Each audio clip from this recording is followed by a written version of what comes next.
السلام علیکم۔ جانتے ہو سجدے میں سر رکھ کے اتنا سکون کیوں ملتا ہے؟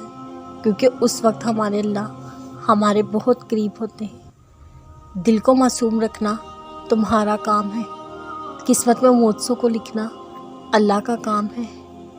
اللہ کو بہت پسند ہے جب تم دنیا سے نہیں اس سے مانگتے ہو، وہ تھام لیتا ہے گناہ گاروں کو بھی۔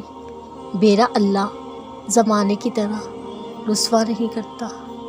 اللہ سے کبھی نا امید نہ ہونا، معجزے ہمیشہ مشکل وقت پہ ہوتے ہیں۔ ایک غبار کی صورت میں جب تکلیفیں تمہارے دل سے دماغ اور پورے جسم پر حاوی ہو جائیں، جب لگ رہا ہو سانس اذیت ہے، جینا دوبھر ہے، زندگی کی ڈور کو پکڑے رکھنا مشکل ہے، جب آزمائشیں ہر طرف اندھیرا کرتے، تب ایسا کرنا کہ اپنے قدموں کو جائے نماز تک لے جانا، اپنے سر کو رب کے حضور سجدے میں جھکا لینا، کیونکہ تمہارے سجدے میں بڑے وجود کو وہ اپنی آغوش میں لے لے گا۔ سکون جوق در جوق تمہاری روح میں شامل ہو جائے گا، اور پھر سجدے میں دنیاوی مشکلات یاد ہی نہیں رہتی۔ بہت تیزی سے گزر جاتا ہے یہ رحمتوں بھرا سجدہ۔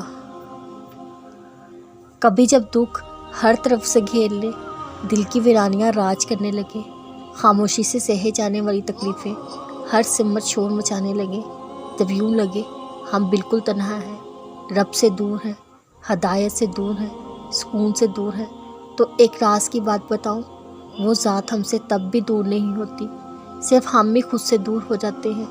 وہ تو وہیں موجود ہوتا ہے، شہرک سے نزدیک، دل کے اندر روح کی پاک حالتوں میں۔ بس ایک لمحہ چاہیے اس کو محسوس کرنے کو، دل کی آنکھوں سے اسے دیکھنے کو، بس ایک نظر چاہیے، تب رب کے سوا کوئی اور اپنے قریب محسوس نہ ہوگا۔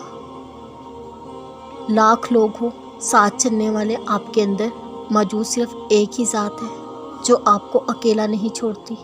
بے شک ساتھ صرف رب کا ہے، وہی تو ہے جو مشکلوں کو آسان کر دیتا ہے، جو اپنے بندوں کو اپنے ہونے کا احساس دلواتا ہے۔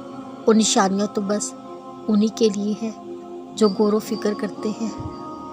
تھک کر گر جانا بہت آسان ہوتا ہے، کمال تو تب ہے جب ہمت جواب دے چکی ہو، دل میں ایک ہو، الفاظ ختم ہو چکے ہو، مگر ایک تسلی، ایک گواہی رب کی ذات پہ ہو، وہ سب کچھ سنبھال لے گا۔